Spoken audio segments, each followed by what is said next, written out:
Well, the Raptor's not in the garage right now. All right, what's going on, guys, and welcome back home.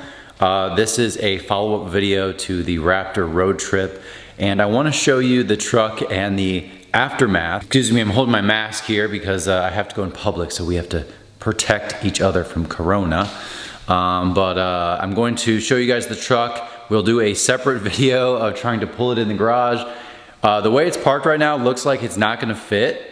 But that's, I think, just the angle and stuff. So according to my measurements, it should fit. So let's see here.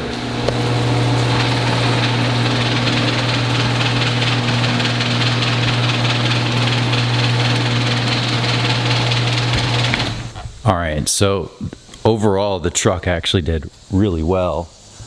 I don't have any major issues, but there is one thing that happened that I've literally never heard of before. And that my antenna broke off when I was driving. So I heard like a weird like metal noise, but I didn't know that that's what that was. So going too fast, whatever. But I actually have a new stubby antenna anyways. I'm literally going to install within like the next day. So that's really not a problem. So the truck looks pretty good considering all the rain I drove through. I'll do a first wash as I usually do. I know you guys usually like that, but we've got a lot of bugs around the front, which sucks because it's baking in the sun right now. But in the next like 24 hours, I will get to this thing. So you guys will be able to see the paint. Obviously it's swirled, which you can probably not really be surprised by. Definitely want to probably consider mud flaps, especially for winter time when it's like disgusting nasties outside. And I'll show you the inside. I've been living in here for 17 hours straight.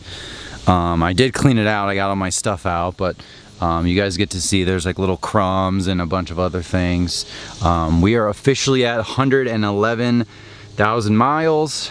Truck looks good. So obviously the armor all needs to be removed and all that other stuff, just the typical intro detailing. That's bird crap of some sort. And something I actually realized is that this truck's been undercoated. If you guys can look really close, see the frame and how black everything is.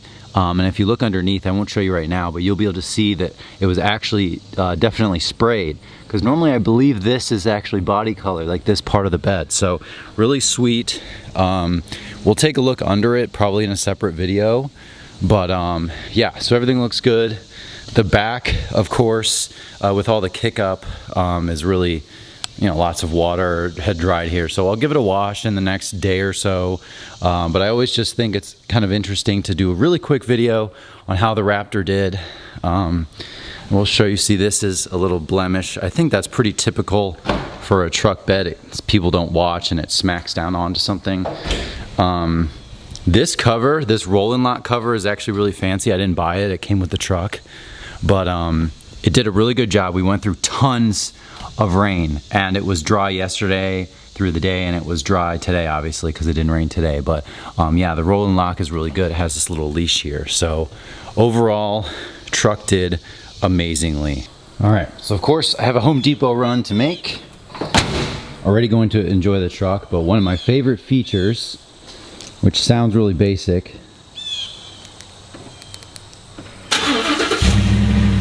is that. The remote start is what I'm talking about, guys.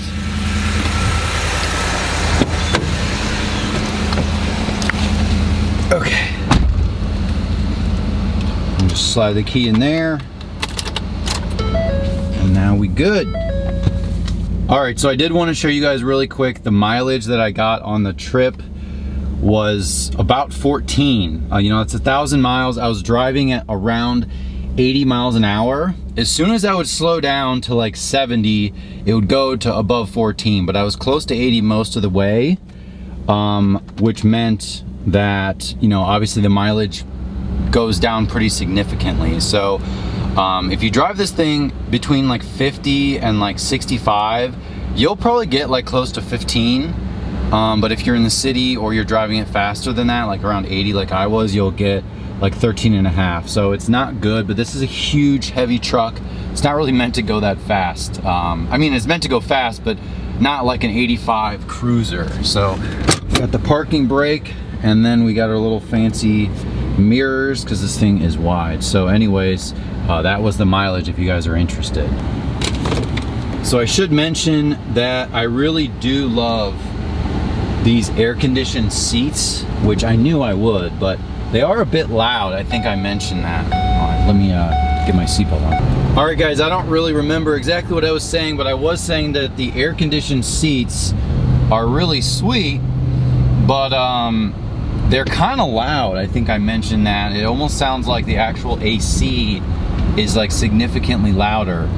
So I'm not really complaining. It's not really a complaint, but it's just feedback. You know, you're on a trip for 17 hours and you kind of notice stuff like that. So anyways, that was just a little bit of feedback. We're at, see, if you see I'm kind of cruising, I mean, it's going, the mileage will go up, assuming you're like kind of cruising around like 50 miles an hour. But I think that's kind of where this truck really starts to become significantly less efficient. I mean, it's not really efficient at all because it's so big and heavy, but yeah, so that's just kind of feedback. All right, guys, very last point. I wanted to mention I drove a hair over 1,000 miles, Florida to Columbus, Ohio, and I only filled up twice. And the tank obviously holds 36 gallons. If you have a Gen 1 Raptor with the Super Crew, has a 36-gallon tank, which means if I had a full tank when I left, you have a roughly 400 miles times 3, that's 1,200. If you're driving under 80 and you're driving at highway speeds, you'll be able to make 1,000 miles. I mean, obviously it's just a math equation, but that was the only time I've driven Florida to Ohio, and I only stopped twice because a lot of times you have a passenger or someone wants to stop for lunch or bathroom or whatever, which is fine, but really, really efficient trip from the timing standpoint is I only stopped twice. So that's kind of the benefit of having such a big tank.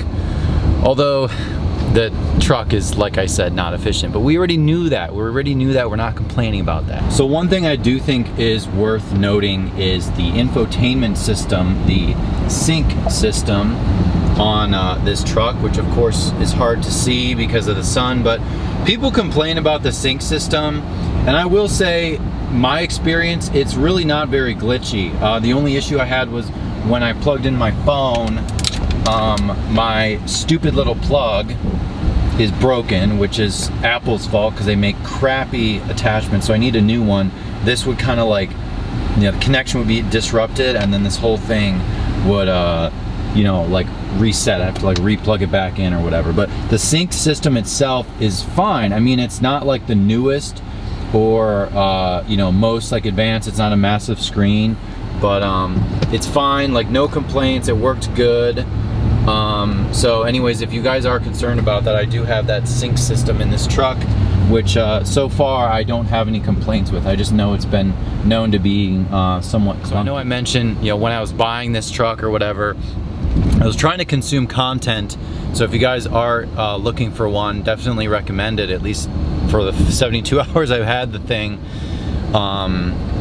Definitely, reach out, send me an email in the description if you're curious about info of what I learned.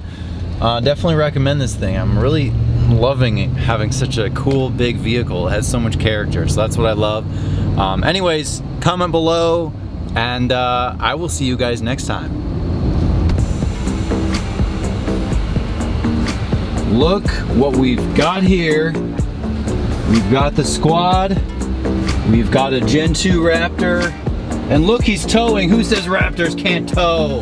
He looks like he's towing just fine.